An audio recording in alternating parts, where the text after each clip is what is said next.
Good evening, everybody. Normally, we'll have a big intro into Sunday service, but I'm not going to do an intro tonight. I'm not going to do an intro. I want to get right into it because this is such a common thing.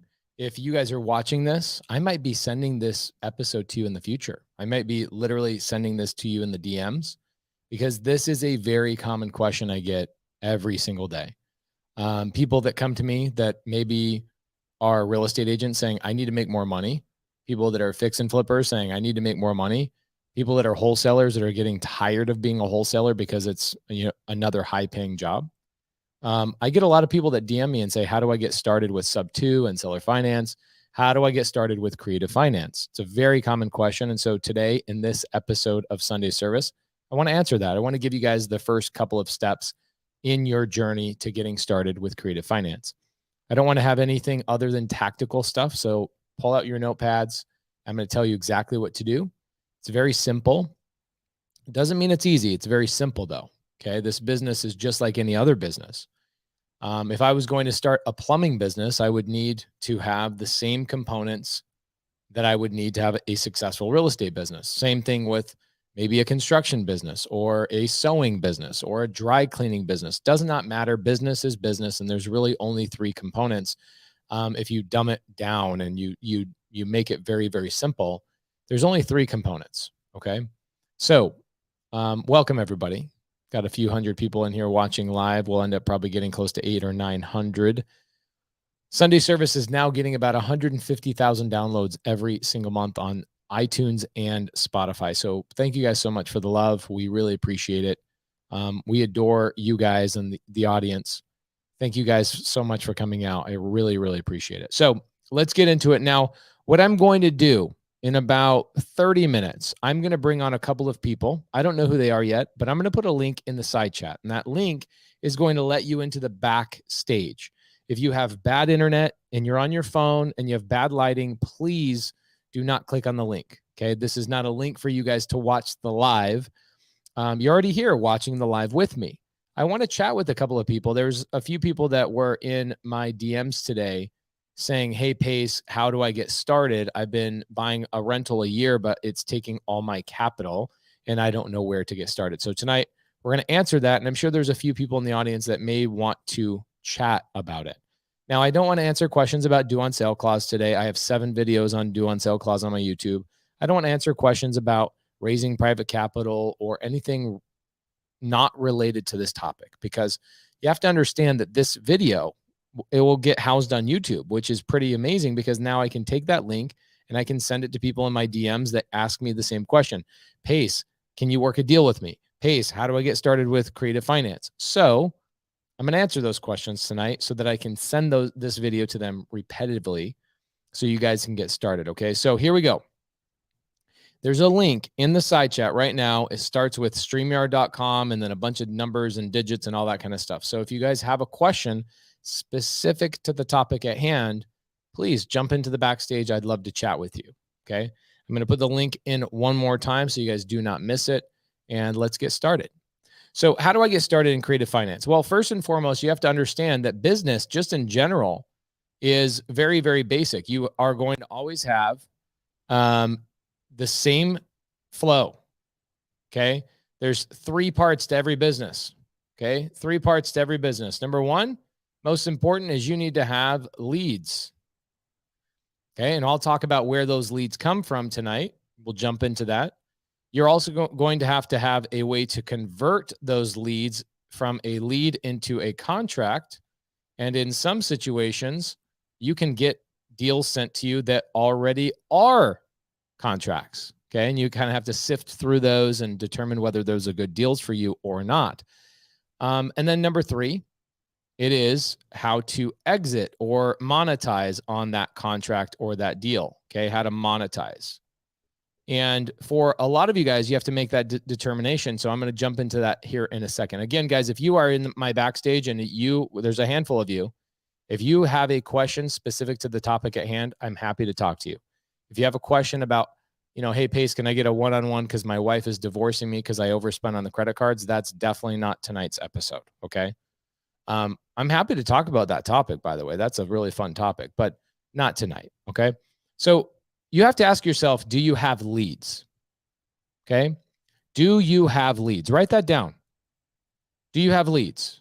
Most people starting this journey don't have leads. Now, a lead doesn't necessarily mean you have to be out there talking to homeowners. Okay. So let's talk about that.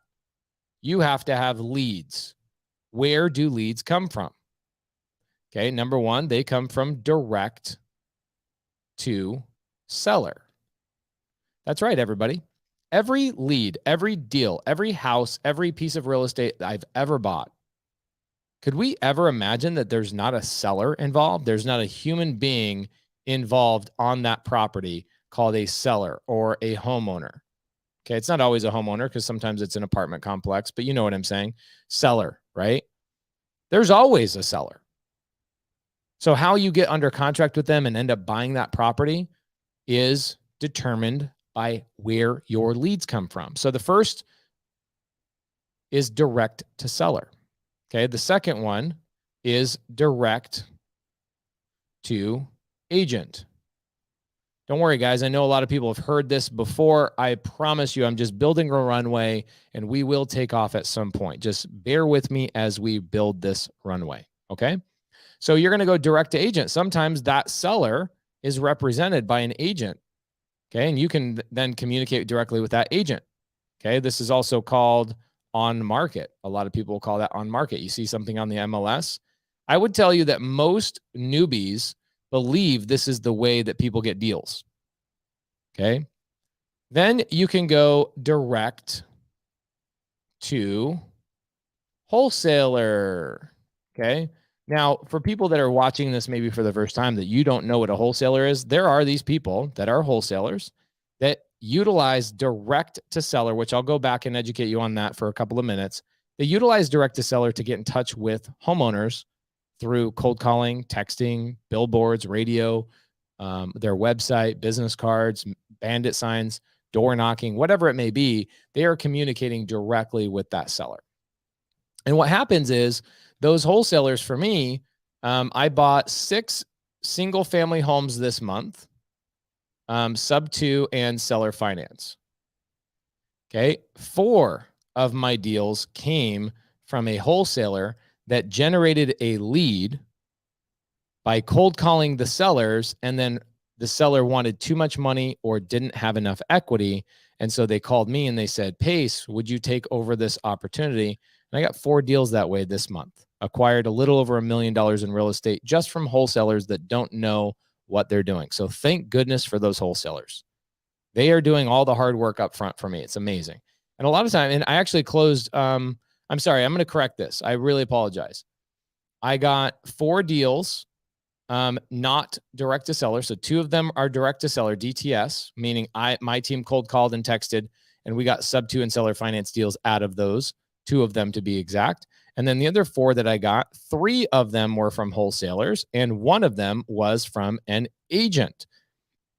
Okay. So I worked with an agent on a sub 2 deal. I actually posted about that deal on my Instagram today. And so I don't have to be the person, right?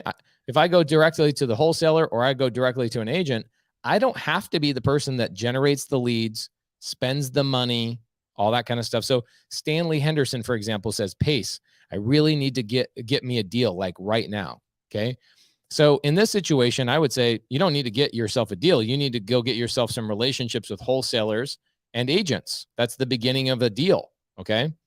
And there's other episodes where we talk to you guys about how to have those conversations and those, scripts and all that kind of stuff. But today I'm just going to kind of give you a basic overview. Okay. So I got 6 sub 2 and seller finance deals. 3 came from wholesalers and 1 of them came from an agent. Now, I also have a direct to referral partner. Okay. So what's a referral partner? That would be a probate attorney. That would be a financial advisor, basically anybody in the seller's life, right? Because remember, sellers own houses. We want to get our hands on that house and we want to get it at a contract price that makes sense for both parties. Well, how do I have this conversation with this homeowner if I don't have probate attorneys or financial advisors or other people referring these deals to me? Okay, I get this all the time. I've shown you guys and actually have brought my probate attorneys on this show before multiple times. Okay, and then another really great, amazing way okay, to get deals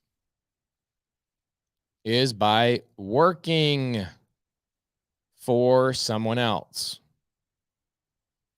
Okay. This is the most underrated, but the most powerful way to get your hands on a deal is going and working for someone else, somebody else that already has an operation, right? And they're spending money. They're going through the pain, the heartache, and they're generating leads. Maybe they have a team of, 10 people that are cold calling. Okay. That's what I did for a long time is we had a big, massive team of cold callers. And what would happen is we would spend money on labor and data and systems and software. And then those leads, homeowners that were interested in selling their house, those leads would end up going to people on my team here in America. These are USA sales guys. And these sales guys would negotiate and they would learn how to have conversations with these homeowners. And that's a really great place to start because you can make money really, really quickly. Now, for me, I learned that my guys that worked for me on my team, they were averaging somewhere between $11,000 and $20,000, depending on the guy and their effort and their time they spent at the office and also their skill set and experience. But most of them would start in their first month, they'd make 5 to 7K. And then they would start, either settling in and realizing, yeah, I'm happy with this number, or they would start elevating and getting better at their job. So for people that are like, I hate my job, I want to quit, and you're making less money than what I just told you could make working for someone else, this might be a really good strategy for you to go do, is go work for someone else to go get your first deal. Okay. Damien actually says number 5 should be number 1. I kind of like having number 5 as number 5. And the reason being is because it's kind of a funny punchline. Okay. If I gave it as number 1, people wouldn't want to listen to the rest of them. Okay. The reality is people don't want to hear this. Everybody in America does not want to work for me. At the end of the day, everybody that goes and works for someone else in America, okay, they all end up going and setting up their own shop. Okay. So this is where deals come from. I don't know where any other deal has ever come from. So when people say, well, where do deals come from? I've just told you. You can either communicate directly with a homeowner. Okay. So let's break this down for people that don't understand direct to seller. Okay. Direct to seller typically, I'd say most of the time, costs you money. And that's a challenge for a lot of people. Okay. So direct to seller, let's break it down. Direct to seller is very simple, not easy, but very simple. I can do billboards. Okay, so that's an inbound, right? So what happens is a homeowner sees your billboard and they call you. Okay, so inbound, they're calling you and saying, hey, I saw your billboard. For a couple of years, about 3 years, I worked for a company that's all we did is we spent 60 grand a month on billboards. Okay, I'll show you a couple of mine. I'm sure you guys have seen them all over the place, actually. So when you think about this, it is interesting that people go, how do I get a deal? Well, you guys see this stuff all the time in your face. Like, how many of you guys have not seen this? Homevestors, We Buy Ugly Houses. These guys are everywhere. There's 1,100 franchises all over the country. All right. And you'll see their billboards. They look just like this or like this. They're all over the country. In fact, if I said Homevestors billboard, you are going to see them. Boom. You guys have seen this? These guys are trying to fix and flip houses, wholesale houses, and buy houses in their portfolio. I was one of these guys. I owned the Homevestors franchise of Arizona for nearly 3 years. I was number 3 closer in the nation. I loved getting my start here, but it was very, very expensive. So I do not suggest you go down this route. Okay. Billboards. There you go. Okay. You could go and start putting up billboards. Probably not a good way to go. I'm going to put red on there for this. I don't like this idea. It's very expensive, but I just want to let you know that it's possible. Okay. Now you've got billboards, you've got postcards. Postcards work in typically smaller areas. Okay. Smaller markets or very niche lists. So for example, when I say niche list, I mean somebody who's in foreclosure. also going through divorce, or also going through a bankruptcy. Okay. When you're stacking these pain points and then you spend money on postcards and you send a postcard to somebody who's going through all three of those things, your probability of success goes up and your cost per marketing campaign goes down. I do not use postcards anymore. I did that for nearly 3 years. Okay. So you got postcards, you got bandit signs. I don't know anybody that's ever done this for a long period of time because it's expensive. It does work. And you guys have seen bandit signs. I know you guys have seen bandit signs. So I'm not going to go down that. I wouldn't necessarily start there unless you're just barely starting out. Door knocking, you won't do it. Okay. I was with one of my students, Alexis, in Orlando. She's got her first 3 deals from door knocking. She just made 20 grand on one. I think she's making 30 grand on another. Okay. Just barely started, by the way. Literally just barely started like a month and a half ago. She's door knocking foreclosures. Okay. So, works. I love door knocking, but you won't do it. So I almost don't even want to go through it. I like it. And here's why. It's very inexpensive. It's very, very inexpensive. Okay. Then cold calling. This can be either very inexpensive or very expensive, depending on if you go hire somebody. Okay. We hire people. This is my main marketing avenue. This is where you'll see most of the people who are scaled and really large in this business are doing cold calling. And then they are also doing texting. Okay. These are the main things that people are doing. They're finding homeowners that are in foreclosure. They're finding, which is easy. Okay. We could have a whole nother conversation about that. And you're calling them and you're working out opportunities with them. Okay. So, that's direct to seller. I could literally go on and on and on. Ringless voicemail. A lot of people don't even know ringless voicemail is a thing. You can call somebody and leave a voicemail without their phone number or their phone ringing. I could go on for hours. I could literally go on for hours about this exact topic. How do you reach out to a homeowner directly? And that's direct to seller. Okay. So you can work direct to seller and get deals. This is very common, but also can be pricey. Direct to agent is not pricey. In fact, we did a challenge last month called the Elephant Challenge, and it was we had a blast doing it. We're going to do another one. It was completely free, nothing to sell. In fact, we were like on day 9 or so, and there was a lady that came in and she's like, when are you going to sell something? I'm like, I'm trying to do this for free. I'm really trying to help you guys. Like really trying to help you guys. I know that everybody's out there to sell something. It's weird that I'm not selling anything, but I'm not trying to sell you anything. And we're going to be doing another one of those challenges next month. Okay. Manny Jimenez says, what's a good source for foreclosures? There's a lot of them. Foreclosures Daily is a really good one. Another really good one is alltheleads.com. But again, they start costing you money. Okay. So you have to make a determination of where your leads are going to come from, because here's what's going to happen. No matter where your leads come from. Okay. Category 1, category 2, category 3, or category 4. Category 5 is you're working for someone else. Okay. Wherever these leads are coming from, you have the opportunity to either A, wholesale them, pay attention. Okay. B, fix and flip. Or C, hold them.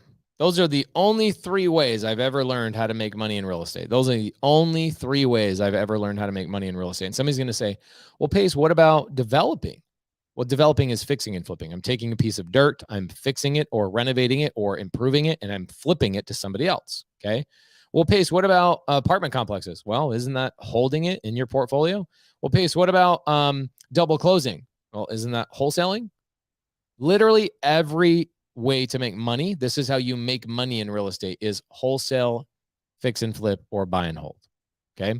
So the way you get started in creative finance is generate leads. You have to make a determination. Where are your leads coming from? Now, with real estate and leads, for me, because I understand creative finance, I can go to wholesalers. This is one of my favorite, I'd say 70% of my deals right now are coming from people who are struggling with their leads. So pay attention to this, because this will give you some enlightenment.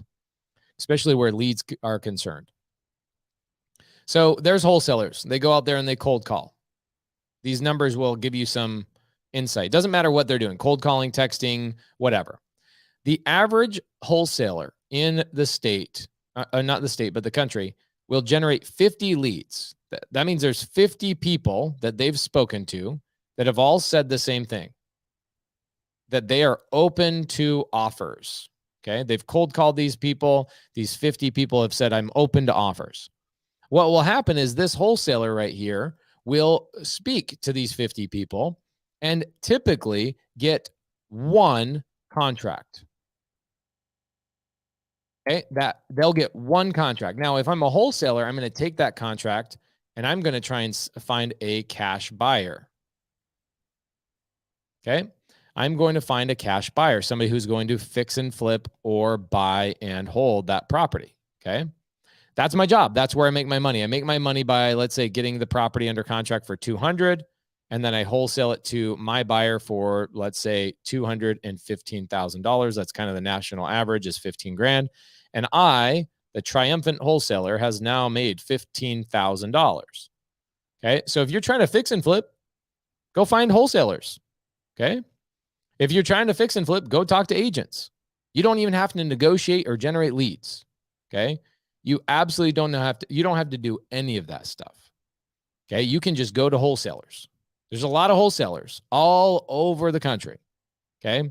So I buy a good amount of my deals from wholesalers. They do all the cold calling. They do the texting. They do the negotiating, and I'm happy to pay them an assignment fee. Happy to pay them an assignment fee. In fact, I just paid somebody $210,000 assignment fee the other day on a deal.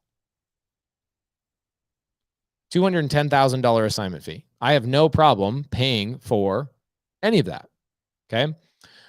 Claudio says, Pace, for someone starting in real estate who can plug in to 6 to 7 figure wholesale creative company and learn the business without having to generate leads, what is the equity split in your opinion for junior acquisition? Well, Claudio, I would never ever give an equity position to somebody who came and worked for me. Okay. So let's go to the 5th way to get deals, which is work for someone. Okay. I work for someone. I'm going to come back to this, Claudio, because I really like that question, but I'm going to come back to it. Thank you so much. That's a really great one. I'll come right back to it. So, if I'm a wholesaler, okay, so this person right here is a wholesaler and they're cold calling leads, they're going to generate 50 leads to get one contract. Once they add creative finance to their same 50 leads, so they don't even have to spend more money. This is the common thing that people just don't understand. If you add creative finance to those 50 leads, what my team is doing and what I've done is I will, as a wholesaler, it's 50 to 1 contract. Okay. For a wholesaler who also uses creative finance, it's 50 equals 1 contract cash and 1 to 3 contracts using creative finance. Okay. So getting the same amount of lead generation, you can double, triple, or even quadruple your lead flow, or I'm sorry, your contract flow and your profitability, depending on how good you are at creative finance. Now, creative finance means sub 2, seller finance. It means novation agreements. We do a lot of novation agreements. I just don't talk about it a lot. I typically share that only with my students. Novation agreements, lease options. Okay. Lease options, Morby method, strategy that I created a couple of years ago. You've got dating contracts. Okay. You've got, we'll call them executory contracts. And several other ways to buy properties. So I look at this and I'm like, wholesalers are using cash. That's their only strategy. I use cash plus I use these. Okay. This is the thing that people just don't understand is they think I'm only doing creative finance. Now, I do a lot more creative finance. Okay. I do a lot more creative finance because I love it and I'm really good at it. I'm in my opinion, I'm the best in the nation. Okay. So I love doing it. I'm obsessed with it. And that's perfectly fine. But I do a lot of cash deals as well. Okay. So there's where you get started. I know that's a little bit ambiguous, but at least you have a foundation of understanding. You need to make a determination of where you're going to get leads from, right? Let's go back to the top. This is business. You have to have leads. So make a decision. Where are you going to get your leads from? Are you going to get them direct to seller right here? Are you going to get them direct to agent, direct to wholesaler, referrals, or working for someone else? Those are the only 5 places that I've ever seen deals come from. That's it. So when people say, how do I get started? Well, make a determination. Where are you going to go? Are you going to go cold call sellers? Are you going to work with direct to agent? Are you going to find wholesalers in your market? Are you going to go to probate attorneys, financial advisors, et cetera? Or maybe go work for someone else? I actually have a lot of students that go work for other people. In fact, Claudio, who's a student of mine for a couple of years, a friend of mine, he's awesome. He just asked a really great question. Let's go back to it. Okay. His question was, Pace, if somebody's going to come work for me, what equity split would I give them? Well, bro, I'm giving them $1 million education. I'm not giving them any equity split whatsoever. Zero, zilch. What I would do if somebody works for me is treat them like a junior acquisition person, as if I hired them on my team. Okay, so here's me. I then have a director. I have basically 3 directors in my business when you start out. You have somebody who's generating leads. Okay, this could be, we use a company called startvirtual.com. Startvirtual.com generates leads for us by cold calling and texting. So they bring in the leads. And then I have an acquisition manager. Okay, somebody is in charge of those leads. And then what the acquisition manager does is works with typically a team of 4 to 5 junior acquisition managers. Okay, and those junior acquisition managers, they make, on average, after their bonuses and all that kind of stuff, they make about an average of 12. Oops, my bad. They make an average of about 12% on the deals. Okay. And I could break down a whole thing, but Claudio, I already did that inside of sub 2, and I kind of broke that all down. They get 12% of the deal. Okay. And they get 12% of the gross. Meaning if I go wholesale something for $15,000, okay, they're going to get 12% of that number, not what my net profit is. Okay. So hopefully that helps answer that question. We average them about 12%. And why is it average? Well, because sometimes they don't hit their numbers. Okay. So we have a sliding scale for them. So if they only hit we now have a new sliding scale. So $30,000, anything $30,000 or less, they get 8%. Okay. $70,000. Once they hit that, all the way down to 30K, so 30K to 70K, they get 10%. And anything over that, they get, so $70,000 or above, we bump them up to 12%. And that's retroactive. So if they hit 70,000, everything they earn backwards is 12% for the 30 days. Okay. So there you go. Hopefully that helps you out. So Lords Trostel says, Pace, I want to sub to a home from my friends, but I'm worried about the due on sale clause. I've spoken to a few people, including an attorney, who says we should proceed in that direction. So Lords, nobody teaches the due on sale clause better than me, even attorneys. I have attorneys that call me. I had multiple people call me today about the due on sale clause. Just type in YouTube and say due on sale Pace Morby, and I have multiple breakdowns of it. You don't need to be here for a live for that. And so I don't want to deviate from that. Okay. So when people ask, how do I get started? Let's go back to it again so I can make sure that you understand where you should go. Okay. You should make a determination. You have to generate leads. You cannot do this business without leads. Zero possibility. So when you're saying, Pace, I'm struggling to get a deal. Pace, I'm struggling to get a deal. I haven't gotten a deal yet. I have this, that, and the other. It's because you don't have leads. That's it. It's as simple as that. You don't have leads. You're not talking to people. You're not looking at deals. You need to make a decision. So that's step 1. Make a decision on what lead source you are going to focus on. Wow. I've been cranking on this thing, huh? So step 1, Leads. Where are they coming from? I just broke down the only 5 places where leads come from. Where are they coming from? There you go. Make a determination. Decide. Okay. Now, the second thing you've got to do is I would tap into the free community. Okay. This is super important because you're going to need help. You're going to need people that walk you through and fill in the gaps because there's going to be so many gaps. And also, what I've also learned is that people don't want to wait for help. Okay, so what I've done is I've trained, we currently have 5,600 students all over the nation and also in 20 different countries. The students that are in different countries, they are doing this in the United States virtually. So can you do this from anywhere? The answer is an emphatic yes, you can. So I have 5,600 students in a Facebook group with 56,000 people. So 90% of the people in my Facebook group are in there for free.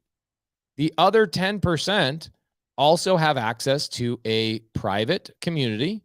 They also get to hang out with me a lot. In fact, if you guys looked at my calendar right now, if you're not a sub 2 student, you want to know why our community is so tight, I'll show you.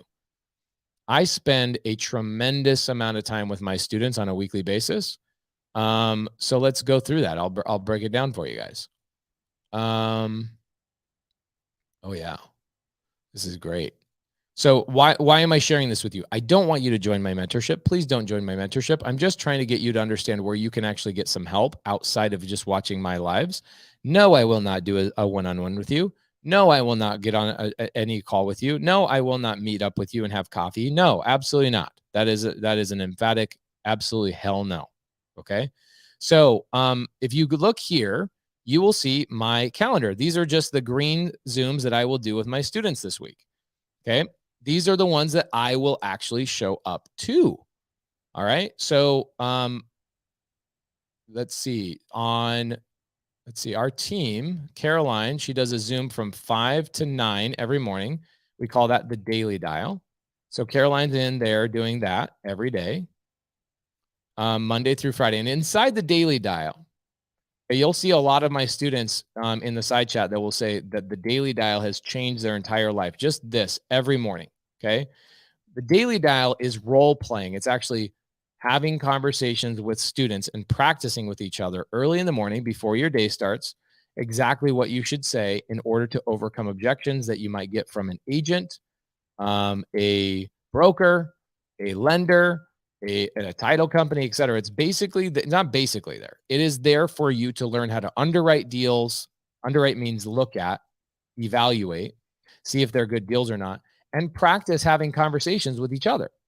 Okay. Then in the evening, we have another Zoom that happens every single night. And that starts at 4 o'clock every single night, goes all the way until 7. So it's another 3 hours. And that is called the nightly dial. And in the nightly dial, we actually call live sellers. Okay. We get our students on the phone with live sellers and agents. Okay. This happens 5 days a week, every single evening. Okay. Daily dial. So why am I telling you this? I'm telling you this because if you guys say, well, Pace, who should I work with? Guys, don't you think you should be working with somebody that has this much access to absolute monsters and killers in this industry? That is what we do. I actually named that one. All right, guys, I haven't made my calendar for the weekend, so I'm haphazardly doing it right now. So thank you for being patient while I do this. So the nightly dial is ran by Dan Quijano, an absolute legend. And then what I do is let's see here. Every Saturday morning at 5 a.m. This one, I'm doing another one with my wife a little bit later. So our Saturday mornings, even I'll be here Saturday morning. I'll be here Saturday morning. I'll be there for a 5-hour Q&A. I'll be there with Elena Cardone wants to meet our sub 2 students. So that's going to be cool on Tuesday evening. I've got Monday comping with my wife inside of sub 2. And then myself, I meet all the new students on Monday evenings inside of Sub 2. So look at a weekly, these are live Zooms, by the way, inside of our community, everybody getting to know each other, working deals together, helping each other out, becoming friends with each other, etc. So when I tell you guys, go to my Facebook group, Creative Finance with Pace Morby, this is why I'm telling you to do it, is because those students who have access to this much training live every single week, local meetups, accountability groups, Discord, Facebook, when I say my students know each other, I mean it. And this is why I tell people, go join my Creative Finance Facebook group, because we have 56,000 members and about 10% of them are my students all over the country.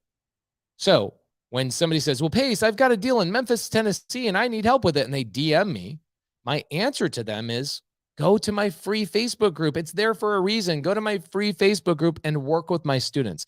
They'll work with you. They'll give you some homework. They'll do deals with you. They'll take you out on door knocking. I see my students doing stuff like this all over the country and helping people in the free Facebook group. In fact, our free Facebook group is doing a monthly challenge. It's called the Invite Only Challenge, where we show you guys for free. And I don't want you joining my mentorship. I do not want you joining my mentorship. Work with my students in the challenge.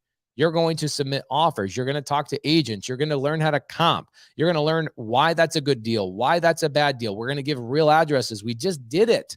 We literally just did it. If you guys are newer, or you guys maybe didn't know this, you're maybe sleeping under a rock, let's go to YouTube, and I'll show you. We stream this live for free, okay? I want to make sure you guys have a jumping off point when you get off this training or off this podcast, okay? So let's go to, by the way, I love Jerry Norton. He's great. Let's see. Let's go Elephant Challenge. Let's see if we got it on there. Ooh, Elephant Challenge Pace Morby. So there you go. Streamed 1 month ago. You can see 8,600 views on this free training. And we had all these people on here.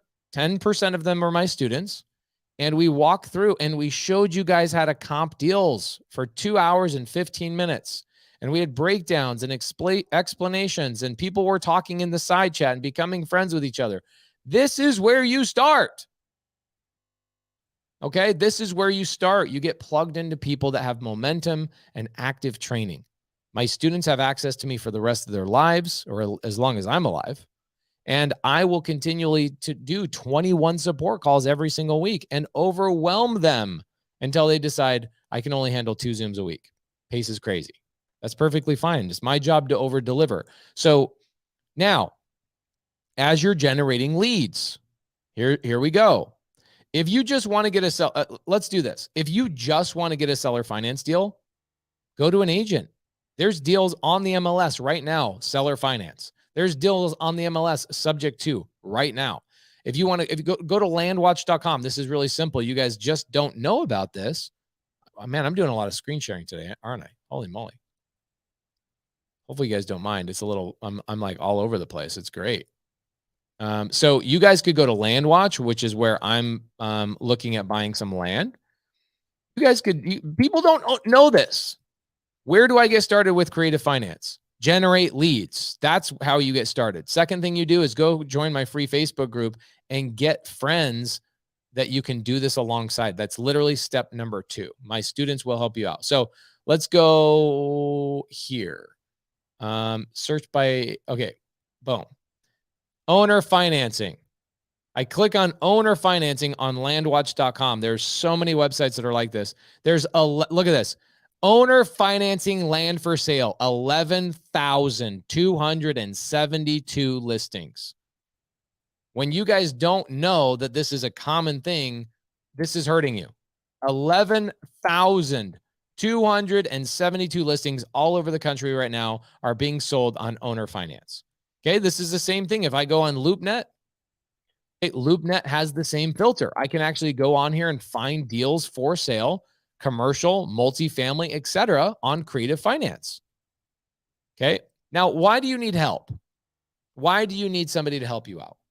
because you're going to run into a situation 1,000 times. I have students that have been making $1 million a year, still voice memoing me and asking me questions. You will never stop running into situations where you need somebody's help and you need somebody's collaboration.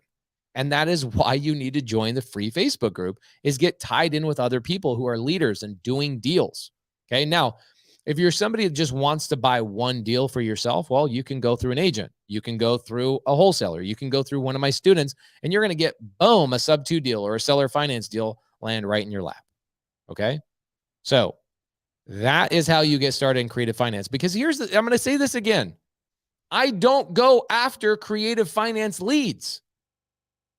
Listen to me when I say this. I do not go after creative finance leads.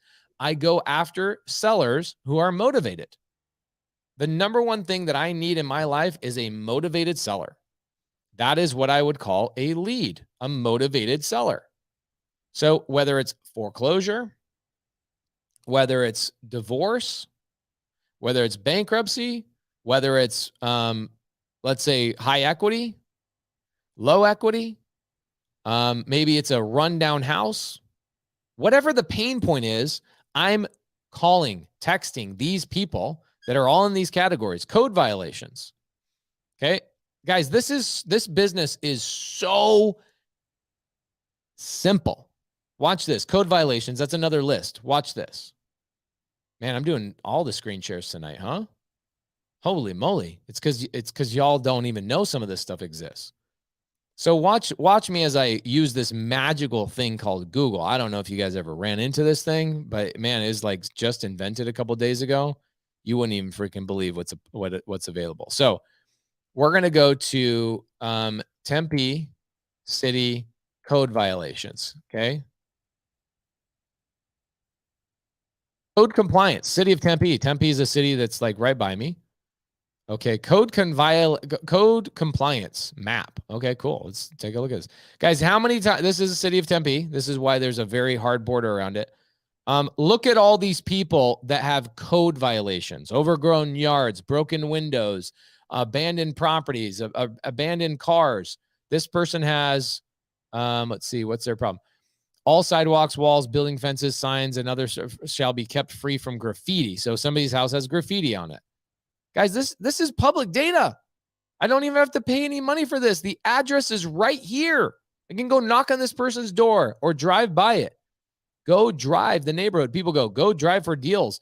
How about you just go get a map of all the code violations in your city? They're all over the place. This business is too simple. It is too simple. These people are in violations. Okay, if you could go to, every city is a little bit different. Okay, so somebody's going to ask them, what website is that? What website is that? Guys, it's the Tempe code violation map. It's their own proprietary. Proprietary is a word that you should definitely know, by the way. Somebody in here does not know what the word proprietary means. So let's go to, proprietary means they own it themselves. They developed it themselves. Okay, so let's go to, Mesa City. That's where I live. Mesa City code violations. Okay. Boom. See, it's a different website. Every city is a little bit different. Download code compliance data. This is, guys, it shouldn't be this easy. Holy smokes. Incidents of graffiti. I don't care about that. That's somebody else messing up your property. I want to know the properties. Let's see, code violations. I want to know the properties that are not taking care of their stuff. Okay, view data. Let's view the data. All right. Oh my gosh, look at this number down here, guys. This is all the violations. I'll filter it, but look at this: 421,000 violations in their deal. So let's filter it. Let's see, sort and roll up, conditional formatting, discuss, export. No, I don't want to do that. Street name, parcel number, ordinance and violation. Let's see, case number. There's a really easy way to filter this. I can't remember. Oh yeah, here we go. I've been here now.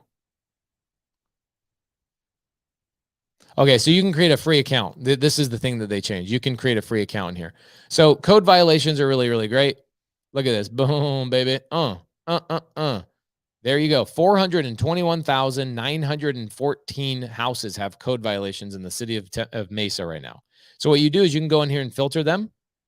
Okay, there's all these filterings and timeline charts. This one's really good. So you can come in here and drop the filters. Let's see, add a filter. You can have case numbers, region, parcel numbers, year the violation closed, the month the violation closed, voluntary compliance. When did it open? So you can pull up like the freshies, all the fresh stuff. And people are asking me, where do deals come from? They're like in your face. They're in your face. You don't even have to try. Like those people are in situations, okay? Every deal we buy, the seller's in some situation that you can help them. All right. So there you go. There's where you get started. You determine where your leads are going to come from. You join our free Facebook group. You find my students in your local area and you say, can I be your friend? Those are the 3 steps. Now, what you have to do is you would then have to go generate leads. So that's step 4. Step 4 is generating leads. Remember, you made a determination which lead flow you're going to do: direct to seller, direct to agent, direct to wholesaler, direct to referral partner, or go work for someone. Freak, you could go work for my sub 2 students. Okay. You've already done those. You've already made that decision of which lead flow you're going to go. So make the decision on lead flow. Go join the free Facebook group. The Facebook group, we already did the screen share. It's called Creative Finance with Pace Morby. 56,000 members in there. Go join it. It's free. I don't ever sell you anything in there. Literally. At least that I'm aware of, unless my team is trying to sell you on some like $19 driving for deals course or something like that. So I'm desperately trying to give you guys free stuff. And I still get people DM me saying, Pace, can I get a one-on-one with you? No, absolutely not. I would love to meet with you, but I believe the one-on-one method is completely horrible. Your question will be solved on YouTube if you need a one-on-one. You got a mindset issue or a lead generation issue. Those are the only things anybody ever wants to do a one-on-one with me for. Now, do I meet my students all the time? All the time. I was just in Orlando, stayed up till 1 o'clock in the morning, hanging out with 50 of my students. I'm going to see probably a good 500 or 600 of my students in Hollywood, Florida. I'm going to be at BPCon. Like, I would love to meet you. I just don't want to do a one-on-one with you because I already spent $1 million into my YouTube over the last 2.5 years, editing, camera equipment, payroll. Like, you guys wouldn't believe the payroll I've spent on free stuff for you guys. Take advantage of it. Please go link in with my students. Go spend time with my students. They're amazing. And if one of them doesn't respond to you, don't be a little bitch. Stop being a little bitch. Pace, somebody didn't reply to me. Well, great. Go back to being a grader at Walmart. I don't know what to tell you. Like, if that's literally how you live your life, that you run into one thing that's a problem, go to another student. I have students like Scott Oots, Brandon Simmons, Matthew Simmons. People are making $600,000, $700,000, $800,000 a month. They're not going to reply to you. They have no time to reply to you. They're either working on making more money or they're spending time with their family. You need to find a student that's doing 2 to 3 deals a month, that's rising in the ranks, that wants you to come with them. They want to help you. They want to put you into their company and let you work with them or generate leads. You got to find those students. Okay. A lot of my students don't want to work with you because they've already scaled their business and they've found their financial freedom, and they're not going to stop at everything to help you because they already did that. I can tell you the students that have scaled their business have already helped hundreds of people in the process of them getting to a point where they have financial freedom. Okay. So,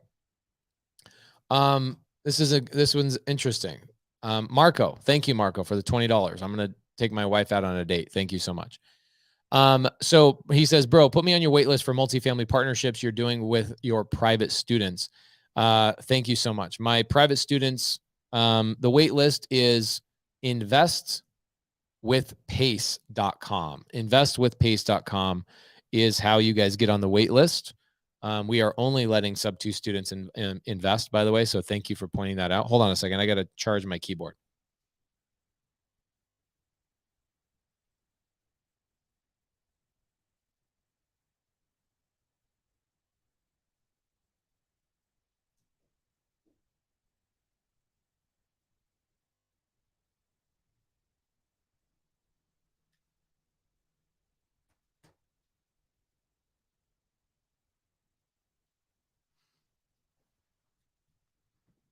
All right. So I have answered the question, how do I get started with creative finance? I'm going to hit one more thing, and then I'm going to get into a little bit of some Q&A. Please, if you have a question outside of this topic, I will say, hey, I love you, but bye-bye.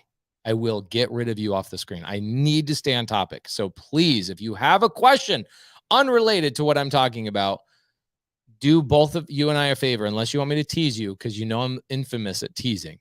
I will tease you. Okay.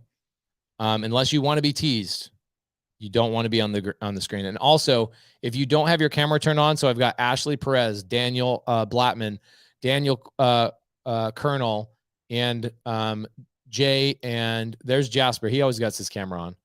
Turn your camera on, or else I'm not going to call on you. There you go. Thank you so much.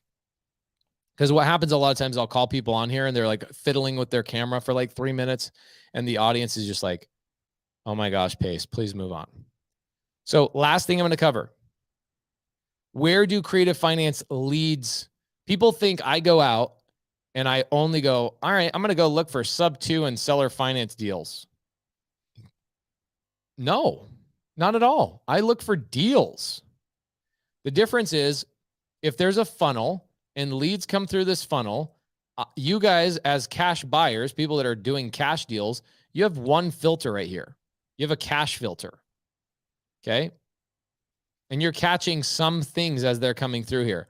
My filter is I have a finer filter, a more fine filter, and even more fine filter. Sub 2, seller finance, novation agreements, right? So all the leads, all the stuff that's coming through have a really hard time getting through all my filters.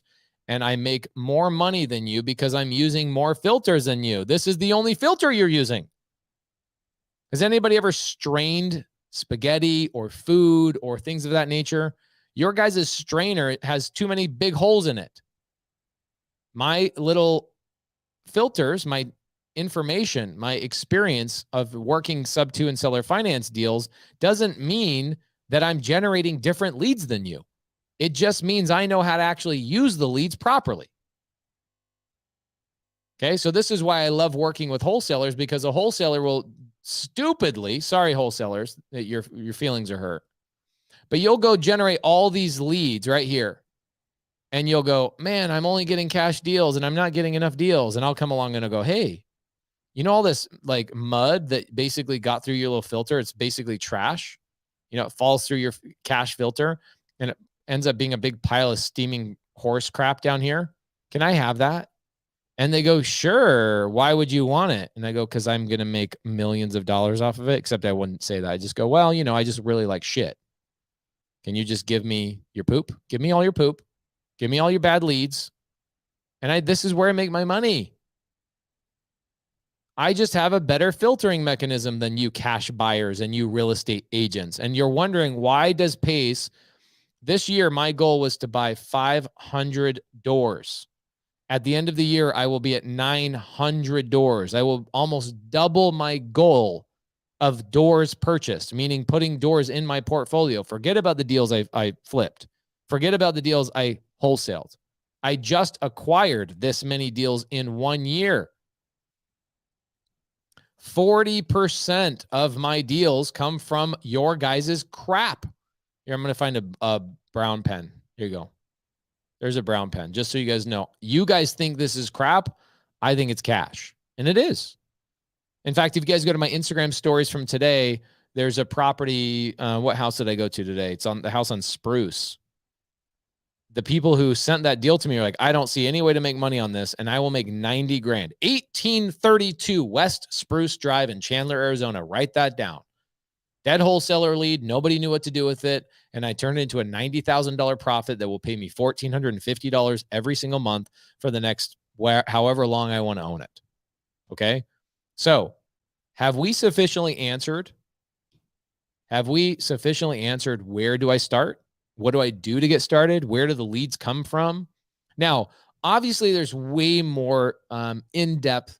How do I generate a lead? How do I cold call? How do I text? All that kind of stuff. But this really should be the first video that you watch, because you realize I need to generate leads, whatever that means.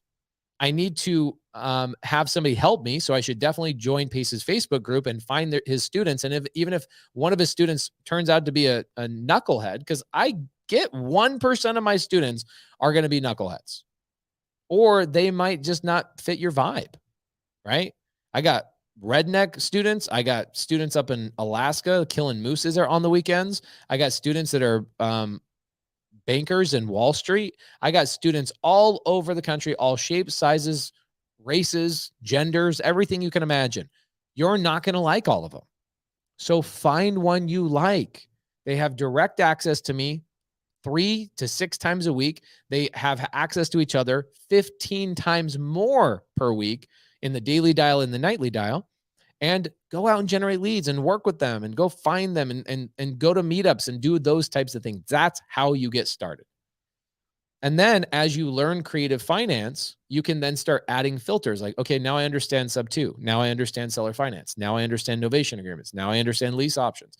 Now I understand this. And as those leads are coming through your filter, you're going to capture a lot more money. You're not going to let all that kind of stuff go out. Okay. So Lord says, Ingrid Hernandez, are you a sub 2 student? Ingrid is not just a sub 2 student. She's a leader, and her and I are actually partnered on a deal together right now. She started last summer with me, and I would say that she probably is going to make $500,000 in the last trailing 12 months, something like that, as a student on top of her 9-to-5 job. Okay. Think you guys want to work with my students? Or you guys want to keep being knuckleheads and DMing me and saying, Pace, I really need a one-on-one? I will never do a one-on-one with you. Okay. I don't know that I will do a one-on-one with my best friends. My best friends will go, hey, you have a minute to talk? And I'll say, text me. No, I don't have time for a one-on-one. Okay.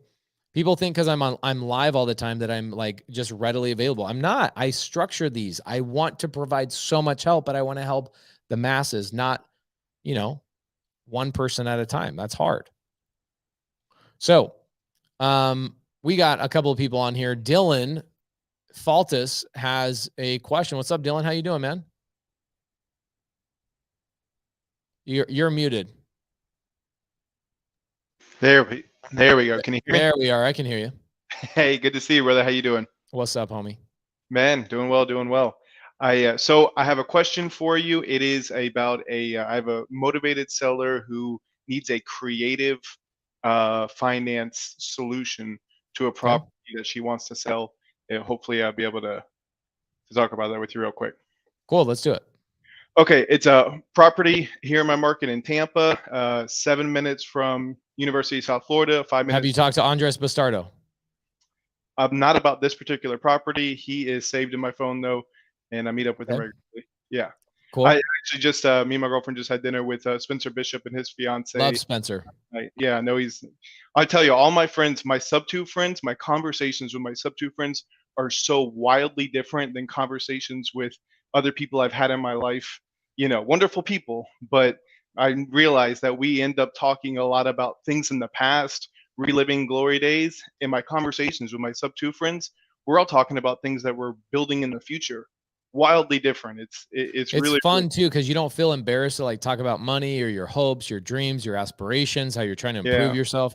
Your friends from the past, they're the things that are keeping everybody back. And what's cool is like the second you join sub 2, you create a new circle of people that drive you forward and keep you motivated and accountable. And like they also keep you driven, because you see a guy like Spencer Bishop, that dude's driven. Crushing it. Yeah, crushing it. It's funny, we're meeting next weekend to compare our vision boards for him and his fiance, and me and my girlfriend. They had the idea last night over dinner, and so we're meeting up next weekend to do that and kind of hold each other accountable for those goals that we're going to set for our 1 year goal, moving forward. Really, really Amazing. cool. Amazing. I have a friend that I grew up with that if I ever had a thought like, hey, at 30 something years old, hey, let's get together and talk about vision boards. My friend would be like, what, do you think you're better than me? Yeah, man. I've got friends where I'm like, I literally suppress the thoughts and the things that I want to talk about because they're just not doing things in their life. Wonderful people, but I know that they're like harboring resentment if I'm talking about, hey, things I want to build, money I want to make, businesses I want to do, and it's on a different wavelength. And so it's just really, really interesting noticing the difference between talking and you know gathering friends in the sub2 community. It's really cool. So what do you got for me tonight? What's the lead? House in Tampa is motivated seller. It is a woman who's going through divorce. She has So guys, pay attention to this. Every deal starts with what? It starts with a seller every single time, and generating a lead to get in touch with that seller. That's the beginning of every single story. Anytime somebody's talking about a deal. Okay, so check this out. I'm doing research on somebody I'm going to speak on their stage in a couple of months. And I, trying to get into his world and understand what he's all about and what his audience wants to learn, all that kind of stuff. So I ran 4 miles this morning and I listened to 3 podcasts about his origin story and where he came up. And he told the same story multiple times, which I'm okay with. I like that. I like hearing, different aspects or different ways he's telling his story. Never once in 3 different podcasts did he say where his first couple of deals came from. He just said, oh, well, yeah, I put $200,000 down on this $1 million deal. It's a multifamily deal and blah, blah, blah, blah, blah. And they go through it. And I'm like, aren't you going to say where the deal came from? Like, what lead source? Did it come from an agent broker? Did it come from a wholesaler? Did you call the seller directly? Like, give me the foundation of the story. Yep. So I love this. So how did you reach out to the seller? Did you cold call? Did you text? Did you door knock? Did you get the lead from a wholesaler? Where did this come from? Wonderful question. Looking at my Podio, this was an SMS campaign. SMS meaning he texted somebody, guys. He actually used his thumbs, things that God gave you to do some work. He actually used his thumbs and texted somebody and say, hey, are you open to an offer for me buying your home? That's SMS. For those of you guys that have Androids that still have to crank up your phone and in order to text people. iPhone game. There you go. Yes. And so this one was actually, it was through an automated system. So it wasn't me texting. This way I can send many more text messages. And it was through a VA who can send even more text messages than I can send, and it frees me up to do all the acquisition stuff. So it was through an SMS campaign, a list that was pulled on PropStream for divorce properties. And so in Tampa, in my market, it's a follow-up that I've been doing for 4 months. Woman called me out of the blue, saved my number Friday. She is going through a divorce. She recently has fired her divorce attorney, very upset with that person. She wants to sell, and she wants to sell yesterday. The issue that she has is the property is in her name only, not in her future ex-husband's, her name only.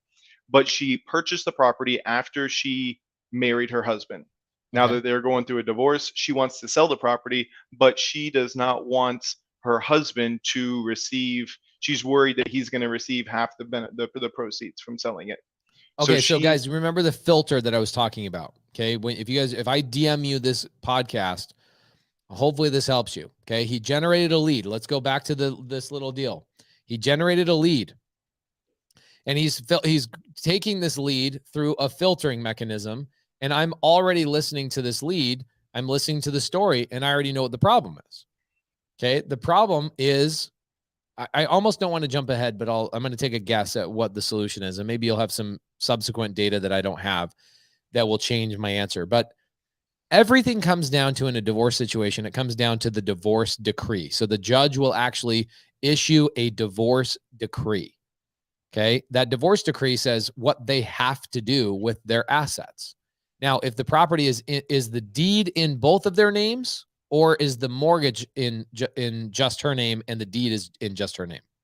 The deed and the mortgage are in her name alone. Okay, so there's a strong possibility that judge does not allow that property to be known as common property or community property.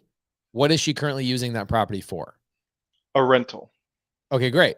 So there's a possibility that the judge says, well, that's not going to be named in the divorce decree because that's your property. You have deed, you have the debt, and that renter is in there. So we're not going to force you to sell that property because now you're going to disrupt that tenant.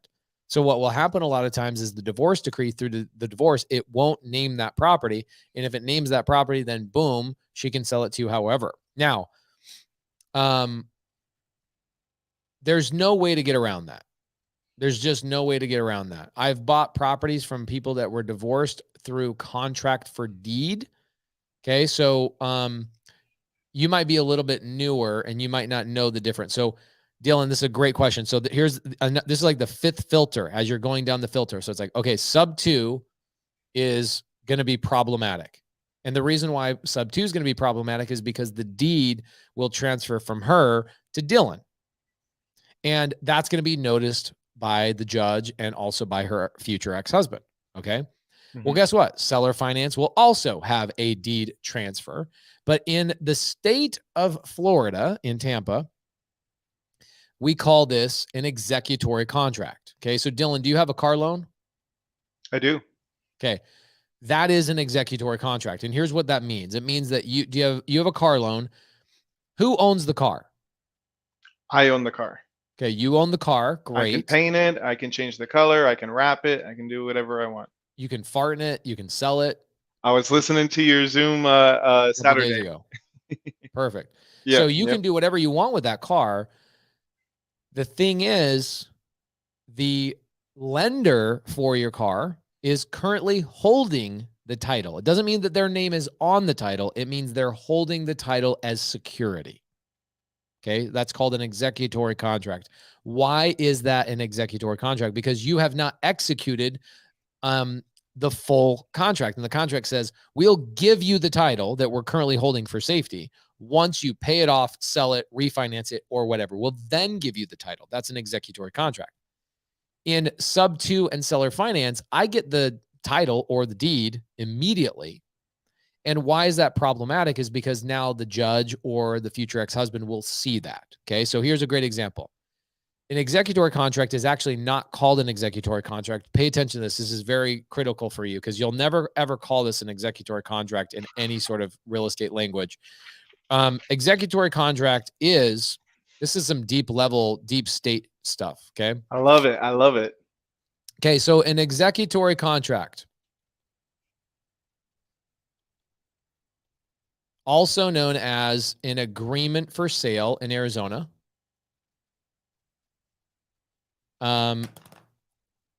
Land contract. Okay, depends on the state you're in. Land contract, contract for deed, installment sale, bond for deed. Okay, now, Dylan, these are all literally the exact same thing. It's just depending on the state that you live in. Okay. Okay, just the state that you live in. So your state is a contract for deed state. Okay, so you will actually purchase this on a contract for deed. So April Giuliano, one of our amazing students, she is actually one of my first partners on a title company that we are opening in Orlando. Mm-hmm. Okay. I've spoken with April. She's super kind. She's amazing. She started sub 2 homeless. No kidding. No kidding. She lived in a garage when she started our mentorship. She borrowed her mentorship money from a church goer she was going to church with. No way. Yep. I reached out to her a year ago when I first started working full-time in this business. I reached out to her. I didn't have anything, not information, any value to even add.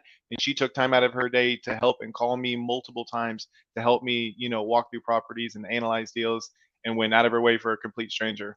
This is the culture that we have in sub 2, right? As you know, and you've already reiterated, it comes from the obviously from the leadership, but it's also comes from the desire that I have is that I need and want a community like this. One, it's fun to have. Two, it's super valuable. But April calls me up probably about a year and a half ago, and she's like, Pace, I've got a problem. I've got an HOA that wants to buy this house. So she does the same similar thing. She sends a text message to somebody who's in foreclosure. She then talks to that person in foreclosure. They're behind on not only their monthly payments to the bank, they're behind on the payments to the HOA. So the HOA is aware that this house is going to go to auction. So April goes, Pace, I don't want this HOA. Every time I go over there, the HOA is on up my butt. There's only 15 houses in the whole neighborhood. Like everybody in the neighborhood knows this house has a ton of equity in it. I was like, all right, cool. Like makes sense. Makes sense. I get it. You don't want to, disrupt the HOA, all that kind of stuff. I go, buy it on a contract for deed. She's like, wait, what? Buy it on a contract for deed? I go, yeah. You purchase it on a contract for deed, which means you are the owner of the property, but the deed will stay in the seller's name. This is also how you overcome the due on sale clause. Okay. So anybody's like, I'm really worried about the due on sale clause. And you can see a little tear coming down their face and then another tear coming down their face. Executory contract is a way to overcome the due on sale clause. It's one of multiple ways to overcome the due on sale clause. Okay. So she goes, okay, so the HOA won't know that I'm buying it. I go, no, they won't know that you're buying it. And she goes, okay, well, it's going to go to foreclosure. Don't I have to catch up the payments before I go and do the flip? I go, no, I'll show you how to postpone the foreclosure. So I showed April Giuliano how to postpone the foreclosure for 4 months. She buys the property on a contract for deed, gives the seller like $5,000 to walk away. April Giuliano goes and fix and flips the house. The people from the HOA that keep bothering her, threatening to call the police. She's like, I'm the owner of the property. And she showed the contract for deed. And they're like, what are you talking about? It still shows blah, blah, blah. And she's like, get off my back. Anyway, she went and made like $480,000 on that fix and flip because she did not let the HOA buy the property and take it over from her. She postponed everything and she used a contract for deed to get all the way done with the renovation before she listed it. Wow. Like Holy nobody smokes. knew she was the owner, yet she controlled the asset. So that's the power of creative finance, is that a lot of people think I only teach sub 2 and seller finance. I teach everything creative finance. I'm the master of creative finance. There's nobody even remotely close to me. The sub 2 vault is deep, my friend. Bro, I barely have started on building that thing. I know. I'm pumped for it, man. I'm pumped for it. So, but okay. So then on a contract for deed, contract for deed is you can buy it, control it, and sometimes a divorce could take 2 or 3 years. Okay, so think about this. If a divorce takes a really long time, a contract for deed is a good way to go if you're going to hold the property in your portfolio. Okay, but if you're trying to assign it to somebody else, you're going to have kind of tarnished, tainted goods where you're like, hey, buyer, I want to assign this deal to you, but I don't know how long she's going to be going through this divorce, but I want you to pay me $20,000 assignment fee up front. And at some point, the judge is going to decree something in the divorce decree that she needs to sell the property. And now you're in a pile of crap. So in this situation, you're going to have to hold this deal in your portfolio in order to make this exit strategy work. See, this is where we have this filtering mechanism where a lead comes through, you understand the situation, and then you make a determination. Anybody else that looks at cash is like, this isn't a deal. I can't do this deal because blah, blah, blah, blah. And they throw this deal away. This is why creative finance dominates everything, because I can take this lead and I could put that in my portfolio. She would probably be super amenable. And you could even buy it on a really sweet situation for her. Like, I would love to talk to this lady because I could structure a deal where it's like, look, I'll buy it, but I have risk. My risk is that you could get divorced tomorrow. And then the divorce decree comes in from the judge, and the judge says, you have to sell the house. And now I'm in a crappy situation. So why don't we just do a deal where I take over the property immediately? I give you like $5,000 in cash. I buy it on a contract for deed. And when you are forced to sell it, oh, this is great. This is great. Well, real quick, let me just throw out there. I want to add some context. How the conversation went with me. We were talking for a little bit, and then she goes, "Hey, can I FaceTime you?" And I said, "Okay." And she FaceTimes me. This is Friday at 5:00, 5:10. Yeah. And she says, "Dylan, this is what I want to do. Now that I see your face and I trust you," she says, "I want you to buy the property for $5,000 more than the mortgage balance. And I want you to give me the rest directly to me outside of the transaction of the property so that Yeah, my that's fine. husband, yeah, Okay, so okay. this is technically illegal unless you said it. This is great. I love this story. Okay, so what she proposed is technically illegal. Okay, It's, yeah, yeah. Is it um, illegal for me to do that? no. So the best Okay. deal I ever did, best cash deal I ever did in my life, was a lady. Oh, this is great. Pay attention to this because this is a great solution for you. Okay. So I have this lady. Her name is Lori. I can't say her last name because this lady, she was like the only person that ever left a bad review about me because she found out how much money I made on her deal. Oh, So really? it's a foreclosure. This lady is a foreclosure. Her name's Lori. Oh, dude, this is such a great story. I should tell this only like on a private Zoom with sub two because it could take an hour. But I'm gonna just, I'll be really very quick with it. So we get in contact with her. She says no. She says no. She says no. She says no. 3-4 months. My wife. This is back in the day, 5-6 years ago, when my wife was actually helping me with lead generation and all that kind of stuff. Just like a lot of people, when you start out, it's like your wife helps out, your girlfriend helps out, your if you're gay, your boyfriend or your girlfriend helps you out, whatever. It doesn't matter. Your significant other. I'll just freaking call it your significant other. So my wife stayed on top of Lori and got Lori, who was very afraid of meeting us, got Lori to agree to meet us in a Starbucks parking lot because that was the only safe place that Lori felt like secure. So we go Mhm. meet and she's like, "You're not going to be able to help me. My parents left this problem to me. And the only reason I'm talking to you is because I've been living in the house since they died and I have not made any payments once I inherited it. And this house is going to foreclosure and I have nowhere else to go." I go, "Okay." So here I'll kind of go through some numbers with you real quick so you understand this. There is your solution is in my story, just FYI. Oh, yeah, no, no, definitely go for it. You're like, I know how you operate. You're going to have some punchline that's going to solve the problem. Okay. So Lori has got this house and the ARV was $450,000. Okay. She says, "You can't help me because we owe $100,000 to the mortgage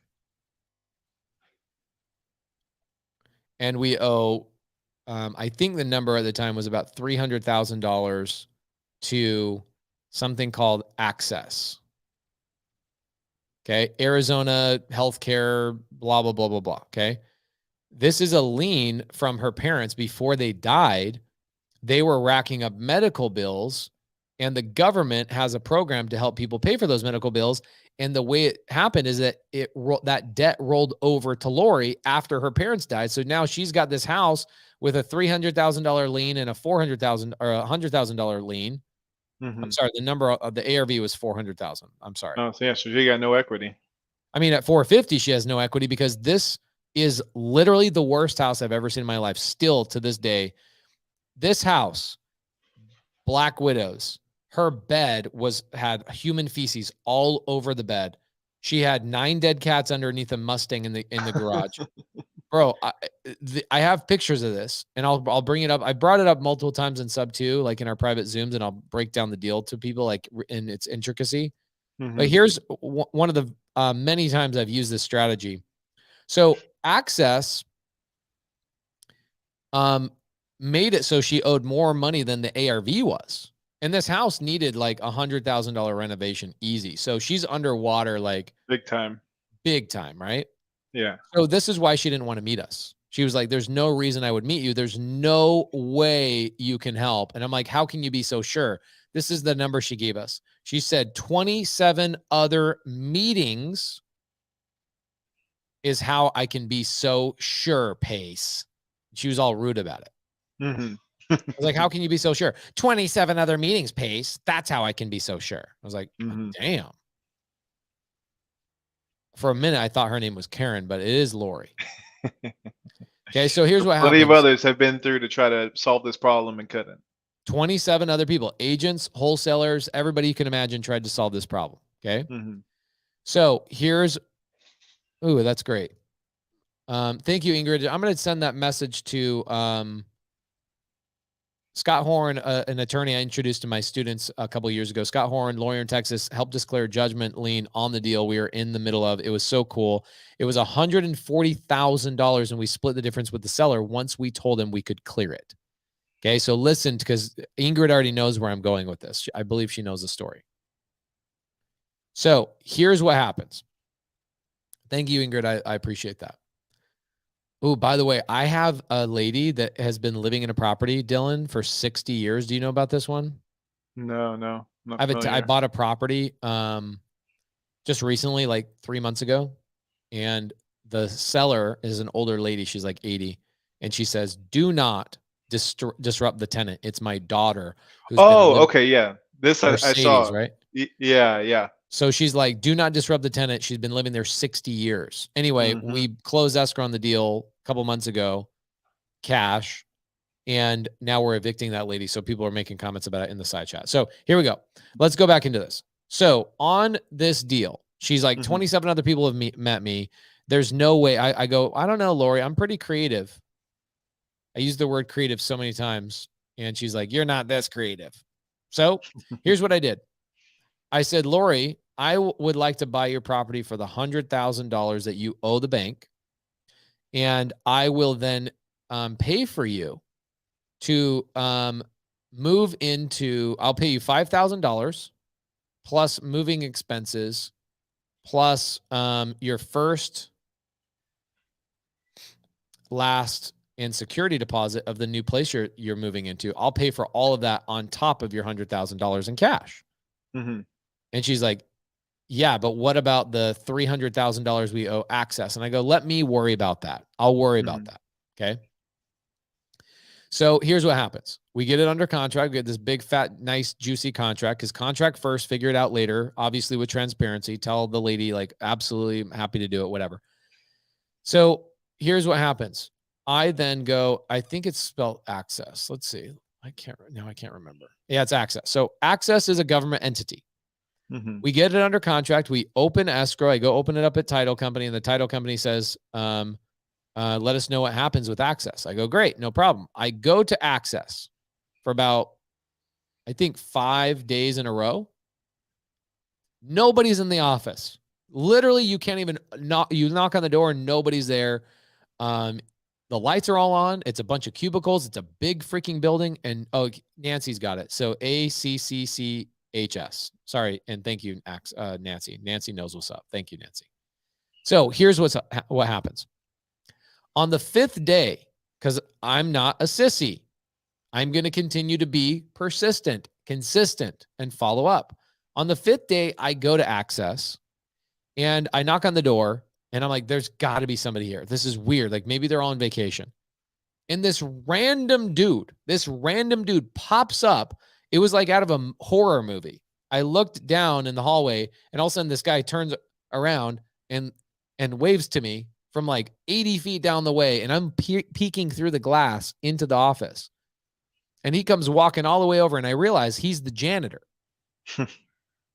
I go, okay. So he comes over, we start talking. He's like, can I help you? And I go, dude, I've been trying to get a hold of somebody over here. Like, nobody emails, calls, whatever. He's like, oh, yeah, it's the government. Like, what do you expect?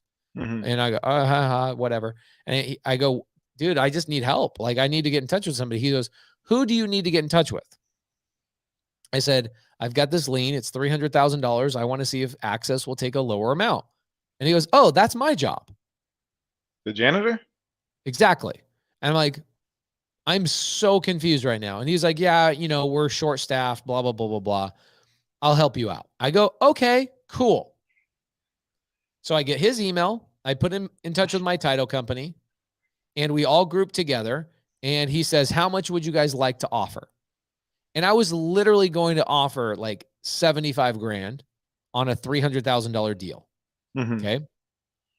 And my title girl, bless her heart, I stopped using her, and her name's Amy. I stopped using her about 3-4 years ago. She's very smart, and I appreciate her. She doesn't even ask me. Or no, I'm sorry. She asks me, what do you want to send? And I go, 75,000. That's the offer. Let's make an offer to them, 75,000. And she sends an email without telling me. And she says $9,100. Why? Why'd she change it? She just had a feeling. She had a gut feeling, dude. And so guess what? They accepted a $9,100 payment on a $300,000 lien. No way. Yes. Jesus. Crazy. Okay. So when people are like, liens you can't get rid of liens, I'm like, dude, you just don't freaking know. So we end up doing this. I paid Access $9,100. I paid off her mortgage. Now here's the problem. This goes to your answer. This is why it's important to generate leads, guys. Listen to me. When you guys think that you're going to go learn creative finance without generating leads, no matter books, seminars, or anything are going to help you. You have to be doing what Dylan is doing, what Ingrid is doing, Brian Catalan are doing, all my people in the side chat, Carolina. You need to have leads in order for this stuff to make sense to you. It's like buying a basketball but not having a hoop. Well, Pace, I'm really good at throwing it. I'm imagining where the hoop is. So I'm a pretty good shooter. Dude, you don't have a real hoop. You cannot be better unless you have the hoop. Just because you have the knowledge, the basketball, and it's tangible and it's real, doesn't mean you know how to apply it until you actually have a problem. Those go hand in hand. So what Dylan's doing, generating leads, creating problems, asking questions, being part of a community, is how you do anything. Okay. So and having more leads alleviates a lot of pressure. I remember when I was first getting started and it took me so long to generate just a single lead. And then I was like, I have to make this opportunity work. This is the lead, not this is a one-itis. We call it one-itis. Yeah. And now, I mean, this one lead, if it doesn't happen right now, I'm dead. I can't pay my bills, whatever. So here's what happens, Dylan. That janitor ended up being exactly who he said he was. He was the person that negotiated on Access. And I was like, this is crazy. But you know what his stipulation was? What's the stipulation was we will negotiate down to this $9,100 if and only if Lori gets $0 in her pocket. Oh, okay. So now we come back full circle to your problem. I'm seeing where the connection's coming. Okay. So this is what I did. And bro, this is the worst house I've ever seen in my life. And so when I tell you how I structured this deal, you'll go, that's crazy. I want to make sure you understand this. I went to Lori. She's like, oh, I told you this deal's dead and blah, blah, blah, blah, blah. There's nothing we can do. And you guys are going to make a killing and da, da, da, da, da, da, da, da.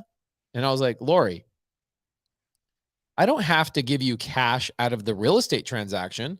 Let's work out a deal for inventory or something at the property that I can purchase from you. And so I wrote up a bill of sale. So purchase and sale agreement for the house, bill of sale for the things inside the house, tile, countertops, whatever. And I called that inventory. Okay. And I gave Lori Chase a chunk of money plus her first security. I gave her more than $5,000 because I made a lot of money. This was at the time, it was the biggest deal I'd ever done. Now I'm doing multifamily deals. I got some big deals that we're doing, but this was the biggest deal I'd ever done. My assignment fee on this deal was like $140,000 or something like that. yeah. Okay? Here's what I did. I made the title lady issue the check and then cancel the check and wire the money to me so I could have the physical copy of the check, and I framed it. It's in my office upstairs. Oh, really? Yeah, because I was like, this was my first 6-figure wholesale fee. Yeah. And I was able to accomplish it. Now, here's what happened. Access came and audited the transaction 30 days later. And they asked, did she receive any money? Title said, no, she did not. They went and audited her bank account, and they found out that she received money from me. So they can pull her. Or she signed off an agreement saying she wasn't going to receive this stuff and that she's okay with them checking and double checking and blah, blah, blah, blah, blah. So they check, they find out I gave her money. Okay. I didn't try and hide it because I talked to my attorney. My attorney's like, yeah, if you have a bill of sale over here and you have a purchase and sale agreement and they're not purchasing the same thing, there's no reason. So I bought like dead cats, her broken down Mustang, her this, literally all of that stuff. And I worked out a bill of sale that was completely separate. So you can work out the same situation with this seller where you have a bill of sale outside of the deal. Now, Dylan, you know how I bought my house, right? Step 2. Well, no, I bought yours it was a hybrid. I bought a triple hybrid, right? So I have 3 different notes on my property. Mm-hmm. Okay. So if you pull up my house on Zillow, which I don't want to give out my address to a bunch of knuckleheads on the open internet with 700 people watching, but I've seen it. You've done it in sub 2. I've done in sub 2. My third lien. So I've got a sub 2 mortgage. I've got a seller finance note with Jerry. And then I have $1 million consulting agreement for the other part. So the property recorded for $2 million, but the transaction was $3 million. It's just that $1 million of it was kept as a separate agreement. Mm-hmm. And it wasn't tied to the real estate. Could you have done that directly with Jerry if he didn't have an entity? Because I asked the seller if she had. Of course, I did the same thing with Laura. She didn't have an entity. I just did a bill of sale directly with her. Okay.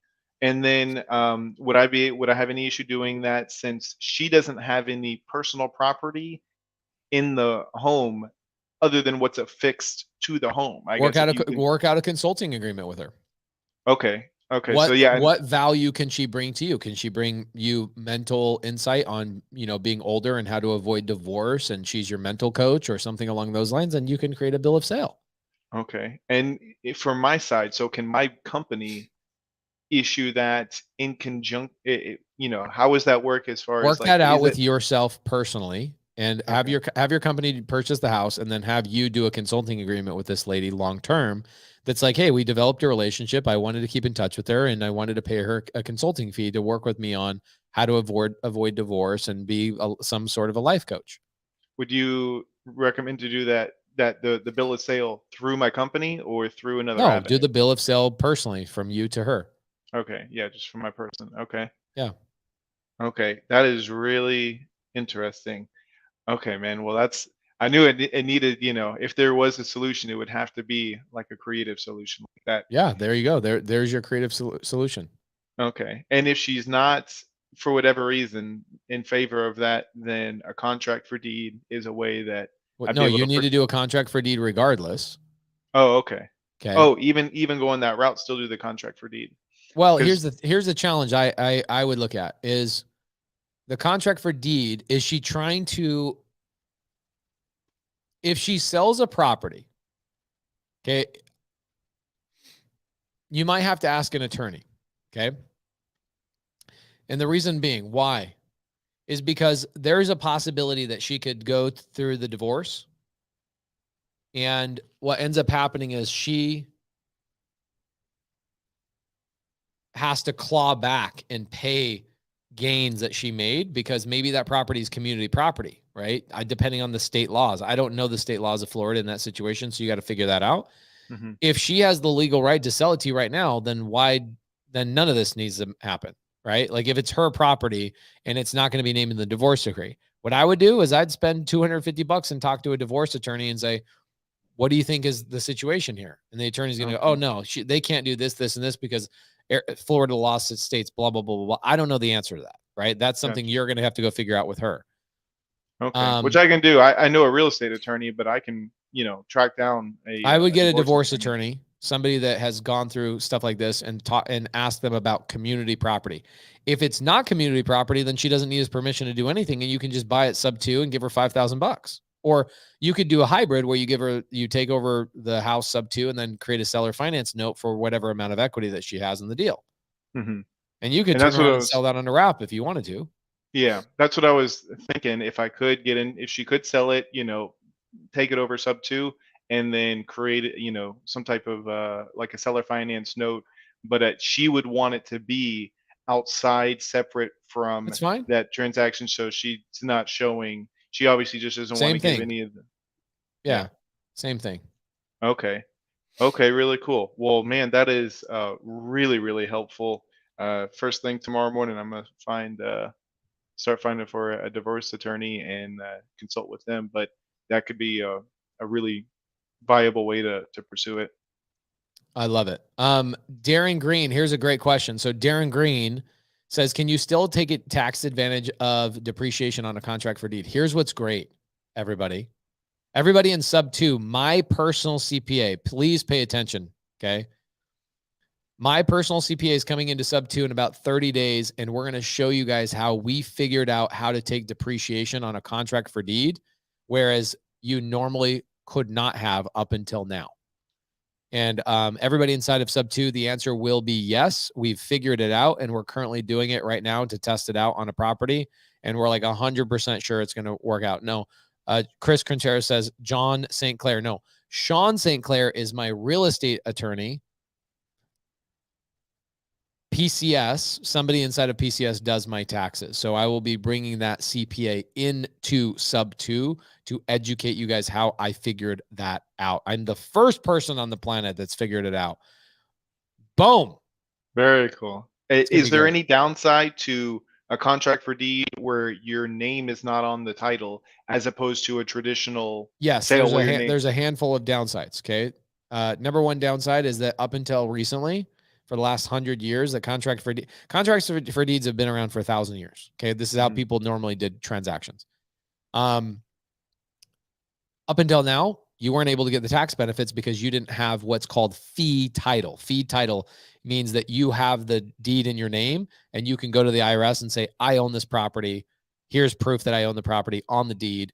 I get the tax benefits. Okay. So up until now, that was the number one downfall to a contract for deed. The second downfall to a contract for deed is, let's say that this lady dies and she's holding the deed and you can't get your physical hands on it because she put it in a safety deposit box or she burned it or something else. There are challenges with that. Okay. Now you can have safety measures in place that we don't need to talk about tonight because I'm already 4 minutes later than I normally go.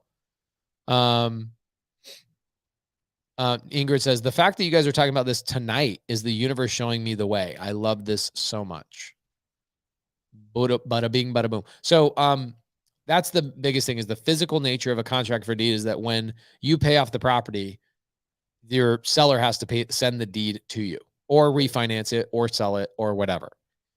You have to physically do something. Whereas in the seller finance, sub 2, sub 2 and seller finance, I don't have to do anything. I don't even have to contact the seller ever again to pay off their note or any of that kind of stuff. The title company will go, hey, what's your payoff amount? But I don't ever have to talk to them. I have to do anything. And so there's empowerment and a lot less physical work to do in the future.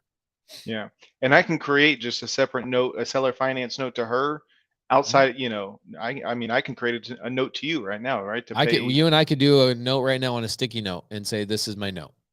Yeah. I can pay you $100,000 over, 30 years and over something that's not connected to a piece of property. Correct. Okay. Well, Pace, thank you so much. I really appreciate the time, appreciate the information, and more than anything else, I appreciate the community. So it's phenomenal. The freaking best. And I appreciate you pouring into it. The thing is, the people that get the most out of the community are the people that pour into it and going to dinner with each other and becoming friends with each other and doing meetups with each other and all those kind of things, and realizing that this is not a mentorship, right? It's definitely not my mentorship. It's our mentorship is number one.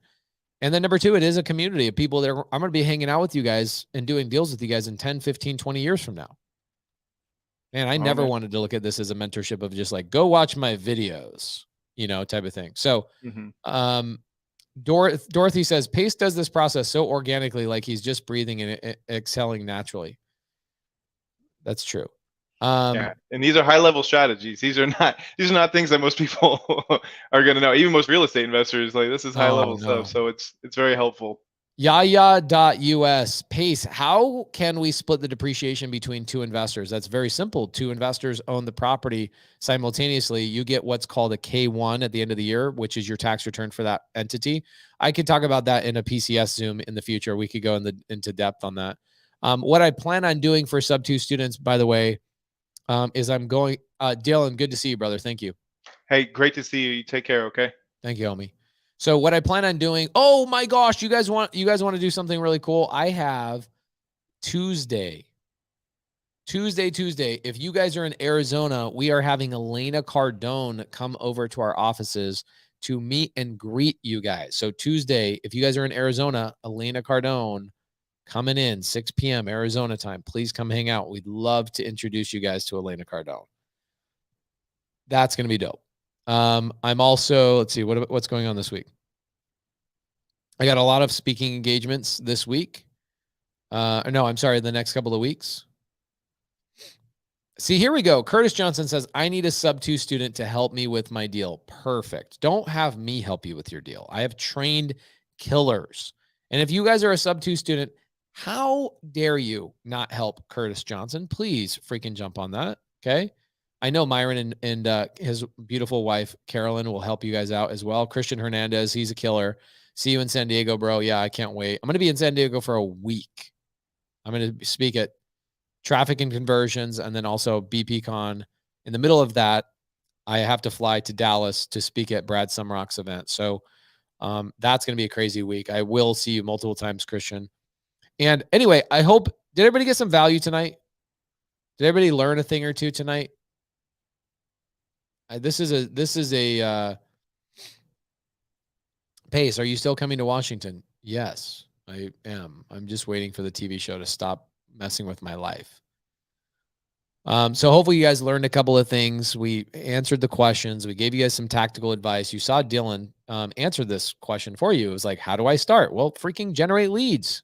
Go work with students. Go work with people in the free Facebook group. That's how you get started. So if you are DMing me on Instagram saying, Pace, how do I get started? Hopefully this answered that for you guys. Okay. If you don't have an LLC, you don't have a business. If you don't have leads, you definitely don't have a business. Okay. The two things that create a business are having an LLC and having leads coming through that business. You need both of those things. Okay. Tori says, Pace, are you still coming to Texas? I just was in Texas for like a month. We've been all over Texas. I was just in Dallas a month, 2 months ago. But I will be. We go to Texas so much, guys, like so stinking much. Let me see you guys want to see my speaking engagements real quick? I'll show them to you guys, and you guys can take a look. It changes sometimes. Okay. Let's see here. Scale and Escape. That's my next one. September 9th and 11th. That's coming up. And then I'll be in Atlanta, Georgia. We definitely will be doing a meetup in Atlanta, Georgia at that time. That'll be great. Sorry, this is as big as I can make it, guys. I apologize. Yeah, it's about as big as I can make it. And then Traffic and Conversions. I'll be there in San Diego. Then I will be at Brad Sumrock's event in Dallas, September 30th through the October 3rd. Then I'll be at BPCon. I'm speaking twice there. That'll be fun. Funnel Hacking Live for Bill Allen in Orlando, October 13th. And then Orlando. Okay, Orlando for Multifamily Mastery 5 with Jake and Gino's event. And then my Sub-2 Mastermind in Phoenix. So those are I think I'm going to stop speaking the rest of the year after that. I'll put everything on pause right after November.